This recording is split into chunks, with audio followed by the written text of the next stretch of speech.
Hello, everyone, and welcome back to Amira's Champion Every Voice podcast, where we elevate the voices of educators and leaders who are creating meaningful experiences for students every day.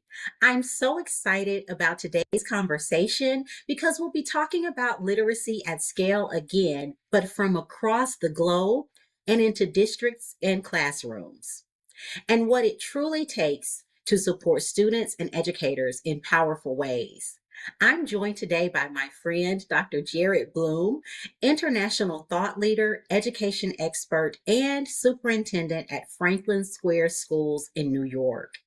Jared, thank you so much for joining me today. And as I always say, let's get this reading party started. How are you today, Jared? I'm doing well. Thanks for having me, Jaclyn. Great to be with you again.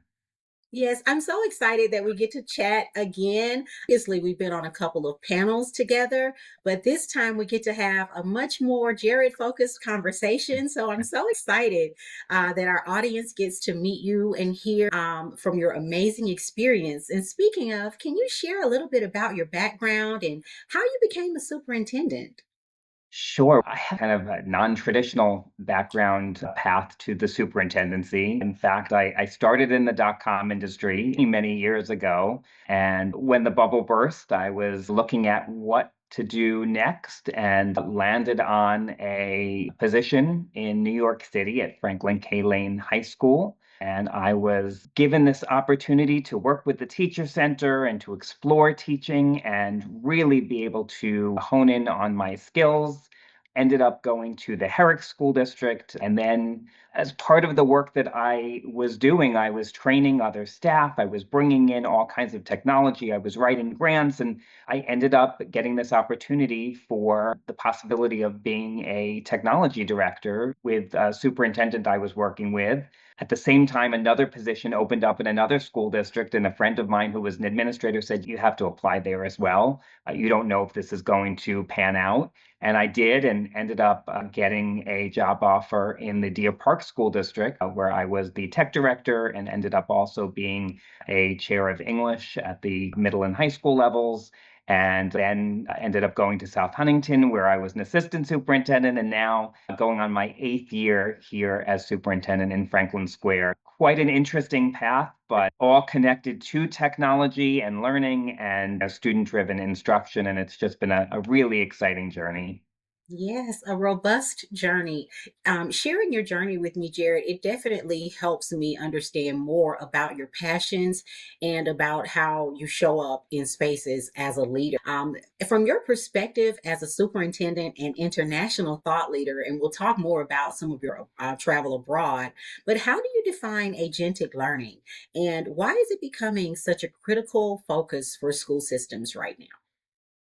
So I think as we have more and more tools available to us that allow us to teach students where they're at and allow students to help themselves learn at their level, we are able to utilize this agentic learning in a much more robust way than we have had access to before. I think back to when I was a teacher 25 years ago, and if I wanted to have different levels in my classroom, I'd have to research for a week different passages that I would pull together and I would jigsaw with my kids. And now teachers have the ability to do that in a matter of seconds using the tools that are out there. And there's so many tools, both those that are built for education, those that are not, that allow for this type of learning for students.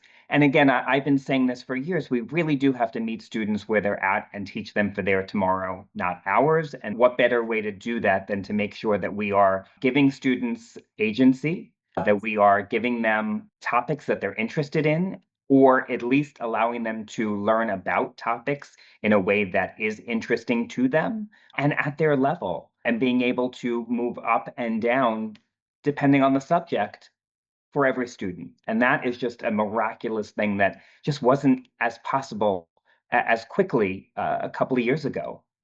Even a few years ago. Things have Yeah. changed so much. Yes. I think you and I have been in education the same a number of years, about 25 years, a quarter of a century. We've seen a lot, Jared. We have.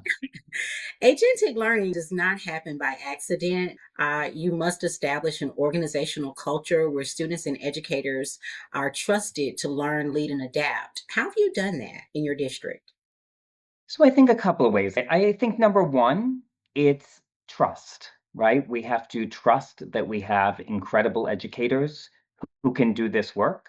We have to trust that we have students who are ready and able to learn and are going to use tools in an appropriate way. And we have an obligation to teach them. We have to understand both unplugged and plugged activities and how they can work together to make sure that we're giving kids the most impactful education. But it also comes down to training and support, right? If we're not constantly providing teachers with ongoing support, introductions to tools, helping them to understand that they can explore and that we will be there to support them every step of the way, and then monitoring the data and seeing what impact that is having on student learning. Because at the end of the day, you can try everything you want, but if that actually not moving the dial, then we shouldn't be doing it, right? And we have to be agile enough to make sure that we're not just sticking with something that's not working just because we spent time on it, right? And so I think back in the day, sometimes you spend time on something and so you want to just stick with it. But we are now living in a time where we have the ability to fail quickly, but certainly to succeed quickly by constantly adjusting what we're doing with our staff. Absolutely. Failing forward and succeeding quickly. Absolutely. Thank you so much for sharing. And Jared, one of the first things that you shared was about establishing, maintaining trust. In order to have trust, some conversation around safety. So let's talk about ensuring the safety of students as begin to integrate AI and agentic learning. So as it becomes more present in education, how do leaders like yourself ensure that the integration is safe? It's grounded in the research and aligned to those instructional goals that your district has established. So I think there's a couple of different ways that we are doing that. Number one, setting a AI vision and mission statement for our district, making sure that everybody understands what that is and how it can be used in order to help us to move this vision forward. Understanding that AI is a tool and not an answer, I think is also important. Understanding that we don't want to be the next social media challenge yet again, right? One of the things that I look back on over the last couple of years is the fact that could we have done more in terms of social media to make sure that students and parents were more aware of the impact? And I think that we have an opportunity with AI to make sure that we are doing the proper education for our students and for our staff and our parents about all of the benefits that exist, but also some of the dangers that exist. And if you don't teach students how to use it, they're going to still use it, right? They're just going to use it in an inappropriate way, and we want them to use it in the most appropriate way. We also want them to be prepared for the jobs of the future. And let's face it, students who don't have access to AI or are not exposed to proper uses are going to be at a disadvantage. And so there's quite a bit of talk now about screen time and students having access to various tools, but it's all about appropriate, meaningful use of technology and making sure that we're not just having students on there playing games and just using it for the sake of using it and exploring, but really that it's very specific activities that we are developing for our kids, safety measures that we're putting in place to make sure that they are using tools that are EdLaw 2D compliant, that they're not able to put their names in there, that they're not able to say where they live, and that we are putting safety measures about what types of things they can search for, and that teachers get alerted if they do search for something that they shouldn't, which students will from time to time, even if it's the internet. But AI is a wonderful tool and it can have a great impact on learning if we do things the right way. Same thing with our teachers. It's really important that we make sure that there are clear guidelines and that they have ultimate control over how it's being used. One of the things that we're doing in our school district, and I know a lot of other school districts are doing this in different ways, is the traffic light system. And teachers are going to be telling students whether it's a green assignment, a yellow assignment, or a red assignment. And so a green assignment means that they can use AI for exploration and that they can use AI for actually helping them to write and draft. Yellow, they can use it for brainstorming, but not for the actual writing. And red, it's going to be a paper and pencil or other type of assignment where we really want them to do the deep thinking and not use AI for that particular assignment. And again, ultimately getting to the point where students have that agency to understand when and how to use it effectively. I'll just say one last thing that I think is really important, which is if you write a book, you send it off to an editor, the editor makes a lot of changes. And by the time that book comes back, it's going to look different than when you sent it. And AI can be that editor if we give it the opportunity. So we just, again, have to teach our students and our teachers how to use it in an appropriate manner to make sure that we're preparing them for the future. Wow. Dr. Bloom, I love the red, yellow, green color code system. You also mentioned preparing students today for the jobs of the future. And even today's jobs are requiring that employees, especially at AI native companies like the one that I work with, they're expecting employees to know how and when to use AI to increase their work output, to increase their efficiency. And so the jobs of the future are going to expect even more than is expected of us to engage with AI purposefully. I love that in your district, you're already setting the parameters and you're basically building in a structure where students are in partnership, kind of defining whether or not this is okay for me to utilize AI or does this require my brain power alone. I think that's a very neat way to start and establish a structure for them to be able to work with and utilize it safely. You also mentioned in partnership with the humans. AI is not here to replace humans. It could never replace a teacher. So let's jump right into that idea. How do you see AI supporting and not replacing the human judgment in schools? And why is protecting that educator and student agency through the use of things like the red, yellow, and green color coding system, why is that so essential in the moment? So I'll start by saying I am lucky to work with an incredible group of educators and administrators who are really doing this work with me. I am not alone in this journey. They have think tanks that they meet on a regular basis to develop these materials and really understand what the day to day needs to look like. And really, the importance of the educator is the fact that it's the human connection. Students can definitely get a lot out of technology, but without that human connection, they're not going to have anything. And it really is important to make sure that the teachers have a say in how we are using it. But it's also our job to make sure that the teachers understand that there is an expectation to utilize these tools to prepare kids. There's that as well. What I will say is this in terms of the human in the room. At the end of the day, the technology should give the human, the teacher, more time one on one with kids because they're not having to do some of the things that they would be doing until the wee hours of the night on their weekends in between classes.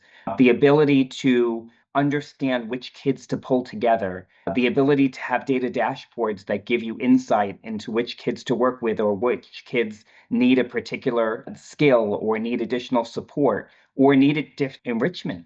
To be able to have that in a much easier format and faster format is incredibly helpful to our educators and allows them to really go deeper into the work with their kids, not less time more time together. And when they're working in stations and they're working on a Mira or any of the other tools that we have that are either AI focused or not, it gives them a whole lot more time to work with their small groups and really give that time to those kids and move them along. Again, my goal has always been that we're making sure that we're meeting kids where they're at, whether kids are struggling and need remediation, where kids are just where they're at and need, support to move forward, or whether they need enrichment and need to move on. These are things that we want to give teachers the ability to do in an easier way and to give kids that information in a way that's going to be more accessible. So if a kid loves soccer or football or dance or art, why not have questions in math that are focused on those areas so that they're going to be more interested in a topic, whether they like math or not, right? We're going to excite them by getting to those passions that they have. And so it gives teachers the time to really understand those kids. That was one of the main things that I think drew me to incorporating AI as an earlier years ago. I wanted to see how it would allow my teachers to have more time to do those important things like small group instruction and less time on the planning and the paperwork involved in the process. Of course, still paying attention and having an active role in planning, but giving them more time to spend and connect with students, like you said, on that individual and purposeful level. So, Dr. Bloom, I heard you went to, was it England lately? Was it England that you went to It recently? was. It was. I Awesome. was in London. Yes. Awesome. So I want to talk more about that visit and kind of what you experienced and what's happening abroad. So, what conversations are happening internationally about the future of education, AI, and agentic learning, and what stood out to you most? And you can share anything else that you want to share from your visit as well. Yeah, I had the opportunity to attend BETT, which is the largest ed tech conference in the world. And that was incredibly impactful and I will say overwhelming. But just being able to see these booths that were built $500,000, $250,000 booths that are built by countries, right? And seeing what is happening in not just England, but lots of other countries around the nation and how they are building chatbots for kids was just eye-opening to me and some of the tools that are out there. And then having the opportunity to visit schools and meet with other superintendents and educators and really learn what they're struggling with and what is working for them. I was not surprised that whether you're here in the United States or across the pond, many of the challenges that we're all seeing exist. We're seeing an increase in behaviors. We're seeing kids who may be struggling in different areas that we have not seen before. And so those challenges are very similar in both countries. I think what was really interesting to learn is some of the schools are really scaling back on technology use and being a lot more focused in on when it's being used and when it's not. And others are exploring AI and going all in, which again, I think is similar to what we're seeing around the United States right now. But the bottom line is, I think that when you talk to educators wherever they are, I think everybody is dealing with similar challenges and also similar excitement about what is possible now in education and how AI, in particular, that was a conversation that came up quite often as we were talking about it, how AI is impacting both the classroom, impacting parents, and some of the communication that's coming to educators. And I thought that was quite interesting that they were sharing, how that's being used. And then again, just how they believe that students need to have very specific uses for the technology so that we're not just sending them into the abyss to search or to explore, but really creating targeted opportunities for them. So that was my takeaway. In addition, I had the opportunity to see some of the coolest schools One school had what I would call a Starbucks a cafe that they built with 7 baristas, and they were bringing in 300,000, the equivalent of $300,000 a year in revenue for their public school through this 7-day-a-week shop that was open, and it was just beautiful outdoor, indoor cafe. Was it So run it was an elementary school, so it was not run by current students, but all of the funds were used by the elementary school, which I thought was just fascinating. Again, sometimes there are things that can be done in some places that we need to figure out how to do here in the US. I love it. Thank you so much for sharing that experience. That sounds like it's so wonderful. And can you tell me the name? Also, Jared, tell me the name again of that conference we BETT at, UK. BETT UK conference. Shift over to leadership moves that matter. What leadership moves have you seen make the biggest difference when districts are working to align culture, instruction, and innovation in a coherent way? Oh, that's a great question. I think the number one thing is buy-in, right? You can't shift anything unless you have teacher and administrative buy-in. I've been very clear with my team, top-down does not work. You have to figure out how to create organic buy-in on so many different levels. And then at some point, everybody has to get on board. But at least initially, you have to make sure that you're working with your teams to really understand what their needs are, what their fears are, what their excitement is, to be able to shift that culture, to make sure that we understand the needs of our kids. And our staff and our community. We have coffee with the superintendent on a regular basis with our community and with our staff. And I have my superintendent student advisory group made up of fourth through sixth graders, and they stay with me the whole time. So once they're chosen in fourth grade, I get them from fourth through sixth, and they're advising on the curriculum, they're advising on the bathrooms, they're advising on the food. All of that information together helps you to build a culture and helps you to move the organization forward. But if you try to just think that you have the vision all by yourself and you're not working in step with your team to move that along, you're not going to get very far. And so, yeah, I really pride myself, and I know my team is similar in their approach of making sure that we are getting the buy-in of our teachers and our students and our community and helping people to understand the why when we are looking at whether it's a tool or curriculum or just a methodology, an approach. Wow. I heard trust. I heard understand, building together. I heard shared leadership bloom. And every time that I've had conversations with you, whether it was a panel in New York or some conference, your attention to climate and culture and the human experience within your district at every level, from student to community to parent to employee, it is evident. And thank you for sharing this profound but very simple advice to all leaders. You have to build trust. You've got to make sure you're building that understanding and shared meaning. You can't do it alone. Shared leadership, and you're constantly building. You're never done because there are always new kids coming in. And like you said, you've got those fourth through sixth graders that have a lot of ideas that you have to listen to, right?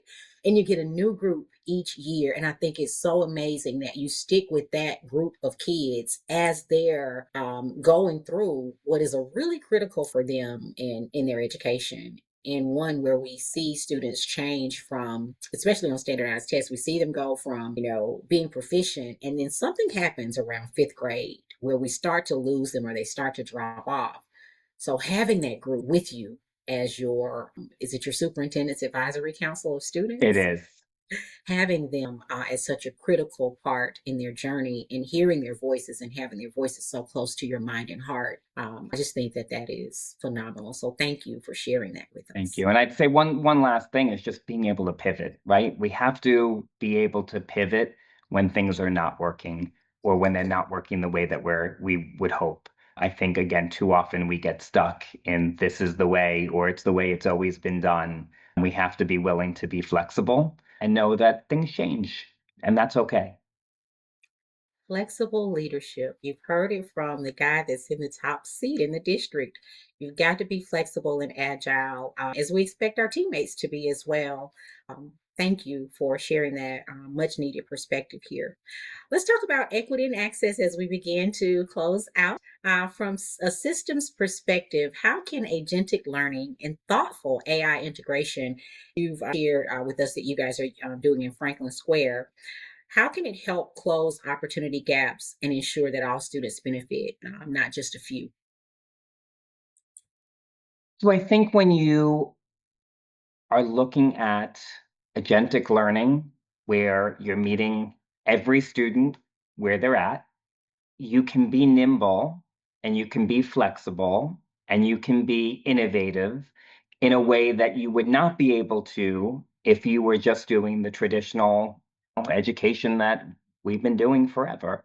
And so we have to use tools that are interesting to our kids, tools that learn who they are, what they like, and where they're at, and help to challenge them when they need enrichment and help to provide support when they are struggling, or just, it's just that just right learning, right? When we're at that moment where they're at. And we also have to understand that kids are complicated in the sense that, you can be a fourth grader and in math be, in some subjects of math, whether it be geometry or be at the fourth grade level. And in English, there may be some areas where you're ready to read at a fifth or sixth, but the content may not be appropriate at fifth and sixth grade. So, how do we make sure that we're providing appropriate content for that, but still challenging them? And so, we just have to make sure that we are utilizing tools that allow us to do that so that we can. And then we just have to make sure that we're exposing kids to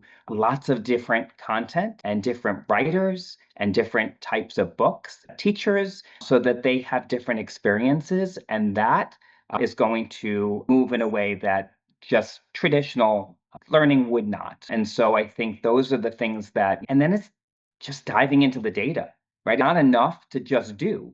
If you're not actually looking at the data to see whether it's having an impact, you're not actually closing that for individual students who are struggling or groups of students. What are we doing this for? And it's not just closing gaps, but then it's challenging. If kids are meeting expectations but never going beyond, are we doing a great job? I don't think so, because we could be doing more for those students who are ready for the next thing. We're not moving students who are struggling, and they're constantly what I call, I hate to use this phrase, but it's true, lifers, right? We're always in AIS or MTSS services, but not moving out of it. Services are supposed to be you move in, you get support, and then but if we're not moving those kids, then what are we doing? So we have to be really focused and making sure that we are utilizing the tools that are now available to us as administrators and teachers and communities, because we can do this. We have the ability to do it quicker and better than we've ever. And I'm confident that we're going to continue to get even better at it. Dr. Bloom, I want to ask another question, but I just want to know from you, what is joy, leadership joy to you?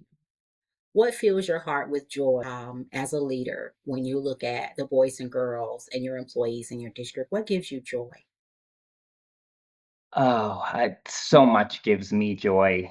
I am blessed to work in a district where kids truly enjoy being here. When I walk up and down the hall and kids know who I am, and it's not because of me, but it's just this whole idea that we are connected to the kids, from the superintendency to our bus drivers and our clericals and our monitors and our aides, and everybody is connected to kids and has an important role in the day to day. So the joy of seeing every individual at every level enjoying the work that we do here in the district, and being able to, in my role, support that and help to make sure that they can be successful in their role for kids and in service of kids.